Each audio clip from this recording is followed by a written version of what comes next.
Pusher es una trilogía que empieza en 1996 con una primer película y termina en 2005 con Pusher 3. Pusher 1 fue filmada completamente aislada de las dos posteriores. Y esto tiene una razón de ser que ahora te voy a contar. Nicolas Winding Refn, el director, tuvo que hacer la 2 y la 3 para recuperarse de su último fracaso en el cine, Fear X, que lo dejó endeudado, en bancarrota y de alguna manera tenía que salvarse, además salvar a su familia porque él tenía una hija recién nacida. No me gusta decir la frase su último fracaso o su fracaso en el cine, siento que es algo medio amarillista y quizás tiene que ver más con la crítica que otra cosa por la taquilla, porque para Nicolas Winding Refn significó un montón Fear X y de hecho es una película que él dice en un documental que ahora les voy a recomendar también, dice que fue una de las películas que más tiempo le costó pensar, escribir, bueno, y desgraciadamente fue la que lo dejó endeudado. Todo esto lo pueden chusmear y lo pueden ver en el documental Gambler, que te cuenta todo el contexto en el cual este director, Nicolas Winding Refn, filmó Pusher 2 y Pusher 3, lo rápido que tuvo que hacer el guión y lo forzado que estaba por la presión que tenía para presentarlo, para que le den la plata para poder producirla. A todo esto no se sabía exactamente cuánta plata iba a recuperar o si se iba a recuperar o no de todo lo que había invertido ya. ¿De qué se trata esta película? Bueno, si no viste ninguna, es una película acerca de la venta de sustancias ilegales. Yo no sé si puedo decir las palabras, así que sustancias ilegales. Pero esto no va a suceder en cualquier lugar, sino en la ciudad de Copenhague. Estas tres películas están relacionadas, pero podés verlas por separado. De hecho, si pasó un tiempo que vos viste Pusher 1 y querés ver Pusher 2, la vas a entender igual. Porque son obras autónomas, que se conectan por algunos puntos en común que después voy a empezar a desglosar. Y que de hecho, si acercamos la lupa, hay muchos más de los que creemos. Pero son historias sobre vendedores de sustancias ilegales en la calle. Todos con distinta personalidad, todos con distinta historia de vida. No es simplemente el negocio turbio lo que llama la atención acá y lo que te cautiva de cada historia, sino la vida personal de cada uno de ellos. ¿Y cómo juega eso con su rol criminal? ¿Puede un criminal ser un buen padre? ¿Puede ser un buen amigo? ¿Puede tener una relación estable? Bueno, lo que más te cautiva de la película es la intimidad de sus vidas. Otra cosa por la que se destaca esta trilogía es la naturalidad con la que todo se da, el fluir de las escenas, parece casi cotidiano. Las conversaciones, los diálogos, nada parece estar guionado. Se los ve muy orgánicos a los actores con estos roles. Pero también la cámara va a ser algo fundamental que va a ayudar a este fluir. Muchas veces siguiéndolos de cerca, muchas otras hasta moviéndose, pero dándole un constante tono sucio, marginal, que la verdad genera una poética propia. Otra cosa muy interesante por la que se destaca esta trilogía es la tensión que genera cada una de las escenas. Se explotan al máximo y son casi teatrales en el sentido en el que a veces están todos los personajes en un espacio reducido. Hay mucha tensión en un solo ambiente o en un ambiente pequeño. Pasan muchas cosas a la vez. Y otra cosa que me parece fundamental destacar es lo impredecible que son cada uno de ellos. Vos no te imaginás cómo cada uno de estos personajes puede reaccionar ante determinada situación. ¿Vieron esas películas en las que los personajes están re locos, pero no sabes si el otro no está más loco que ellos? Así tal cual tenés esta sensación constantemente en todas las escenas. ¿Por qué es importante? Bueno, estas son obviamente apreciaciones mías. Primero, es una de las primeras películas de gángsters en Dinamarca, basada en hechos reales en la Copenhague de los años 90. Un hecho, ¿no?, que muchos de los daneses ignoraban. Además, fue muy importante en el cine porque inició a Mads Mikkelsen, quien después se volvió una figura reconocida a nivel internacional. Pero bueno, no solo inició a Mads Mikkelsen, sino que hay muchas otras figuras que después se volvieron súper populares en el cine sueco y danés. Por supuesto, Nicolas Winding Refn se volvió el figura, haciendo películas como Drive con Ryan Gosling o The Neon Demon. Y acá paso a hacer un breve apartado sobre su cine, brevísimo. Si no vieron sus películas, las recomiendo, sobre todo recomiendo Drive, pero The Neon Demon también tiene mucho material para analizar. Su marca distintiva en el tiempo es la utilización de lo sonoro, lo musical y la iluminación, que en general esconde un concepto si se lo analiza. Ya en Pusher 1 empezamos a ver la música techno hacia el final, pero en cuanto a la iluminación vemos mucho de lo natural versus la luz de boliche, la luz esa artificial que te quema el cerebro. Y en este caso, en esta trilogía no tenemos luces bellas y estéticas, sino que se ven marginales, se ve lo podrido, esa luz verde de lo podrido, el rojo del burdel, todo está en contexto marginal. Lo que también hace a esta importancia de la que hablo de la película, porque el cine danés estaba acostumbrado a mostrar Dinamarca y Copenhague como algo elegante, y de repente viene esta película, que no tuvo tanta trascendencia en su momento, la 1, en el resto del mundo, pero sí en Dinamarca. Porque en el mismo lugar se estaba dando el Dogma 95 con Lars von Trier y Thomas Vinterberg. Si quieren hablo en otro video de esto, pero es una historia aparte, y este sí tomó más relevancia a nivel mundial, entonces un poco tapó el estreno de Pusher. Pero después, obviamente, con el tiempo se volvió un clásico más de culto. Hablemos en términos generales de cuál es la trama de cada una de las historias. Pero antes de todo esto, suscríbete al canal si todavía no lo hiciste y seguime en mis redes sociales. Frank vende sustancias ilegales por todo Copenhague con su amigo Tony, quien lo acompaña canchereando en absolutamente todas las escenas y molestando también un poco, vamos a decirlo. Un día se le presenta una oportunidad muy importante a Frank para venderle a un sueco una gran cantidad. Es ahí donde él acude a un conocido que se llama Milo, un gran proveedor, pero al que él ya le debe plata, pero promete devolvérsela cuando haga esta venta. Así es que Milo acepta que Frank haga ese negocio.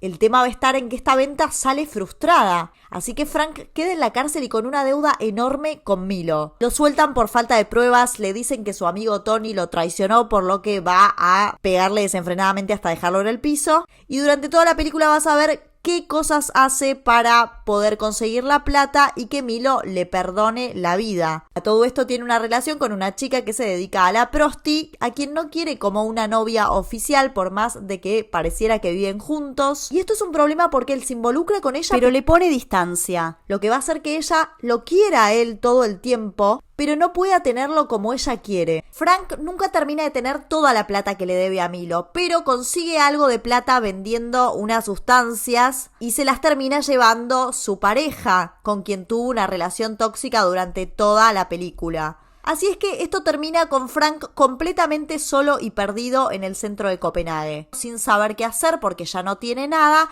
Y por otra parte, en una de las últimas escenas vemos a Milo y a su matón preparar las cosas como si fueran a matarlo. Pero la realidad es que no sabemos qué pasó. Vamos con Pusher 2. Acá vamos a seguir a Tony, que sale de la cárcel y va a ver a su padre, quien tiene un taller mecánico en el que lleva a cabo negocios turbios, pero lo usa como fachada. Tony se va a intentar ganar el respeto y la validación de su padre como puede, aunque todo le sale mal y nunca lo consigue. Roba un auto para impresionarlo y tampoco le sale bien. La cosa es que un día acompaña a un amigo de él a cerrar un negocio de, ya tú sabes, en el que se encuentra a Milo, quien perseguía a Frank para que le pague su deuda en Pusher 1. Le entrega las sustancias al amigo de Tony, pero este piensa que viene la policía y termina tirando todo por el inodoro, lo que hace que no pueda concretar su negocio con el que pensaba devolverle la plata a alguien. A todo esto a Tony le dicen que es padre de un bebé con una chica con la que estuvo hace mucho tiempo, que no para de reclamarle, lógicamente, plata para el hijo. Al principio él rechaza la idea de ser padre, pero vemos cómo poco a poco se acerca al bebé, como si esta fuera la oportunidad de dar el amor que no tuvo por parte de su padre. Finalmente se entera Tony de que su amigo le debía plata a su padre, por lo que se enfrenta mano a mano Tony al padre. Termina apuñalándolo. Por lo tanto, queda libre de toda esta carga de ser humillado por su padre y termina yéndose con su bebé en un colectivo. Vamos con Pusher 3. Esta película comienza con Milo en su 5º día de rehabilitación. Milo ahora parece una persona diferente, parece no consumir y encima estar encargándose de todos los preparativos del cumpleaños de su hija. Además, atiende una especie de restaurante o café medio venido a menos, en el que se juntan muchos amigos. Sin embargo, sigue haciendo negocios y un día unos proveedores le dan unas pastillas que él no había pedido.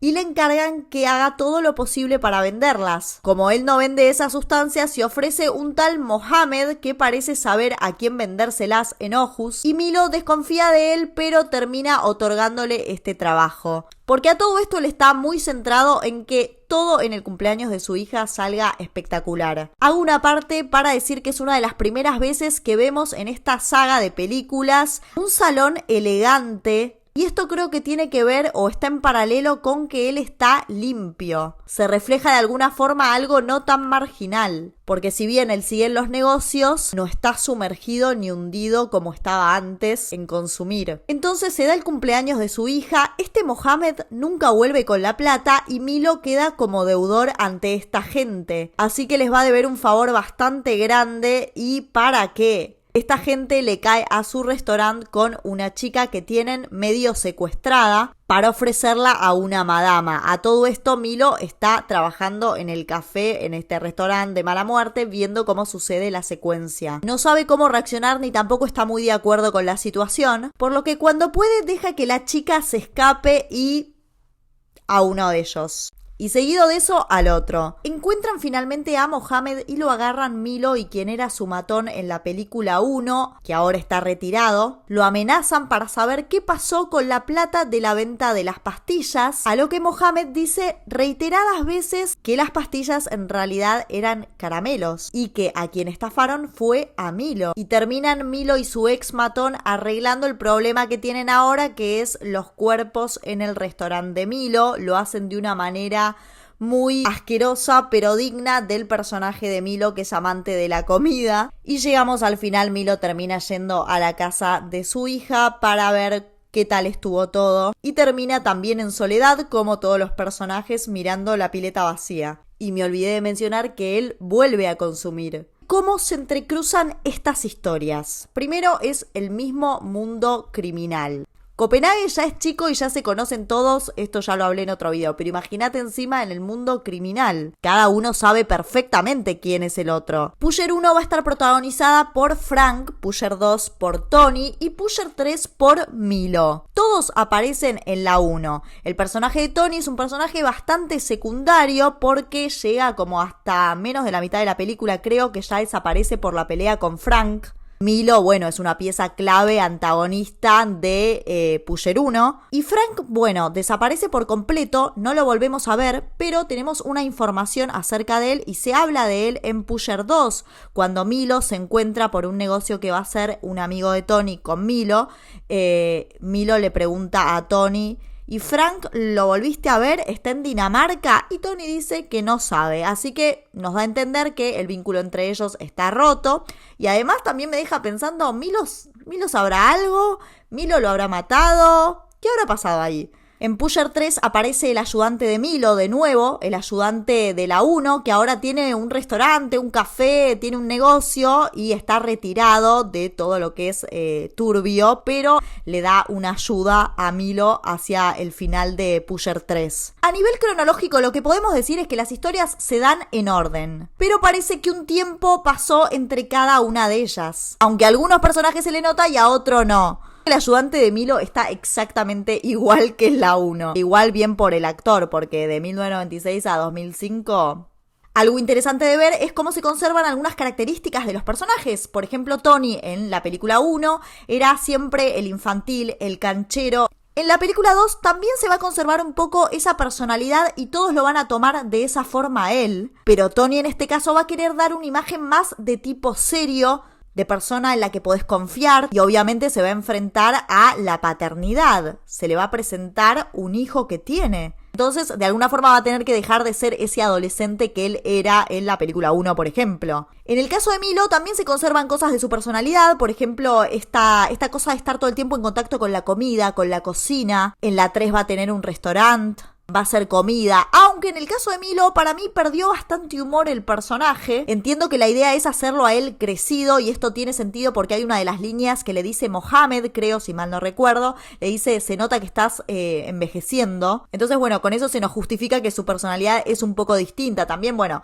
cuando nos volvemos más viejos, nos volvemos más intolerantes, nos volvemos más malhumorados, hay algo de eso también en él. Otra cosa que tienen en común estas tres películas son los conflictos personales y los conflictos criminales. En el caso de la película número 1, de Frank con su chica, que él no quería que sea su chica porque se dedicaba a la prosti. En el caso de la película 2, la relación de Tony con este hijo que empieza a tener nuevo y además su relación con su padre. Y en el caso de la 3, Milo y la relación con su hija. También un poco con toda su comunidad. Y acá voy a hacer un parate para reflexionar acerca de cómo también se muestra la migración, las distintas migraciones, ¿no?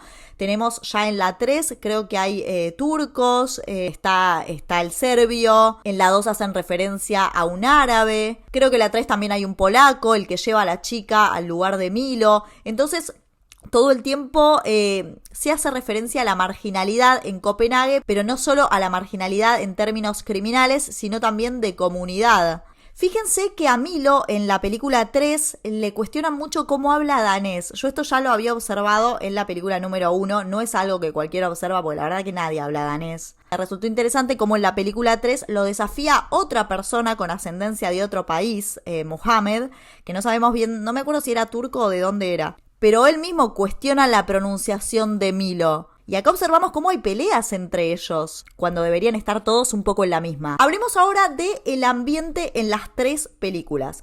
Bueno, enseguida en todas vemos la oscuridad de la ciudad, por más hermosa que sea. Cómo se filma hace que no se destaque el lugar, sino que se destaque el contexto marginal. Todos los personajes recorren la ciudad. En la primera se hace mucho hincapié en el centro de Copenhague. En la segunda creo que nos muestra el barrio de Amager, que es un barrio un poco más económico, pero ninguno es turbio a la vista de la gente danesa, digo, cuando salís a la calle. Y en la tercera se centra creo que en el barrio de Norrebro. Esto me llamó mucho la atención, cómo van cambiando los spots, como para hablarte también de algo distinto, porque Norrebro es un barrio de mucha migración. La ciudad acá se va a mostrar como algo peligroso, mostrándonos criminales corriendo por el medio de la calle, en el caso de Frank.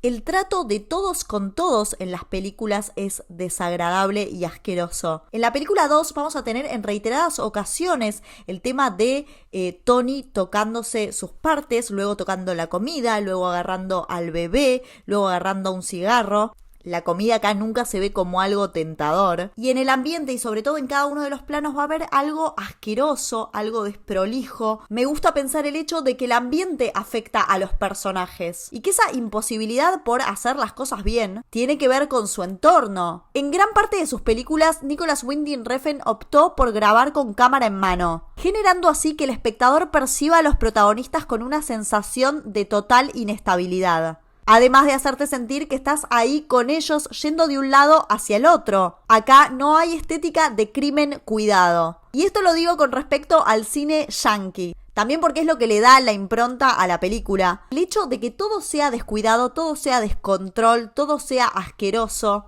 El no cuidado del departamento, el no cuidado del galpón, hace que nosotros percibamos todo con muchísima más angustia, con desesperación, genera esa cosa claustrofóbica y nos hace pensar en el concepto de la película de no hay salida. La película 1 se distingue un poco de las otras dos, aunque todas tienen este fluir de la rutina. Los personajes siempre están apurados, hay peligrosidad, pero en la 1 lo que pasa es que el relato se va a dar de forma más organizada. Esto tiene que ver, como dije al principio del video, porque la primera película se filmó por un lado y después la segunda y la tercera salieron por otro. Entonces en la 1 vamos a tener un procedimiento de días de la semana, la historia está fragmentada y las escenas encajan con lunes, martes, miércoles y por supuesto, a medida de que pasan los días, se va volviendo todo más intenso. Pusher 2 y Pusher 3 transcurren en un tiempo mucho más corto. Pusher 2 será, 2 días y Pusher 3 lo mismo, 2 días más o menos o uno solo. Lo que es ideal para generar más tensión y de una manera muy sencilla en el espectador. Algo que tenés que solucionar ahora, ya. Todo pensado en pocas locaciones. En el caso de la 2 y la 3 sabemos que era para abaratar costos, pero no hace que nos cuestionemos nada porque es el universo ficticio de estos personajes marginales. La 2 y la 3 tienen un poco más de profundidad emocional en los protagonistas, además de que conocemos mucho más su historia que la de Frank. De Tony sabemos el vínculo con su padre, sabemos que no conoce al hijo. De Milo vemos que lo único que le preocupa es su hija. Pienso que el arco dramático de Milo y de Tony es mucho más interno, mientras que el de Frank era, acabar con esa deuda. Y con esto no estoy diciendo que a Frank no le afecta el vínculo con su pareja, ¿no?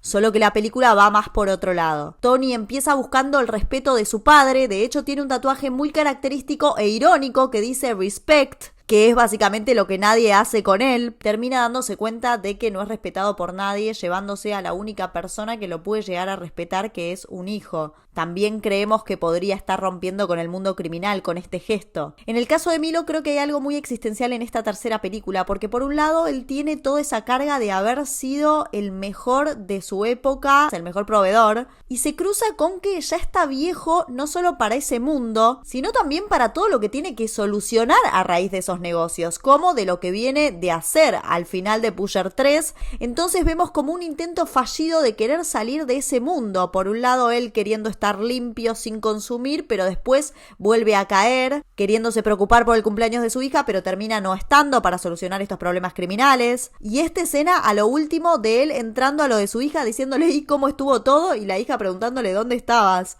Una película que podría terminar con una pregunta: ¿de qué o para qué me sirvió todo esto que construí? Mirando la pileta vacía junto a ese vacío existencial. Creo que la más positiva sin dudas es la de Tony, es el que más se logra liberar de ese mundo. Frank directamente está derrotado y Milo muestra cierta resignación quizás.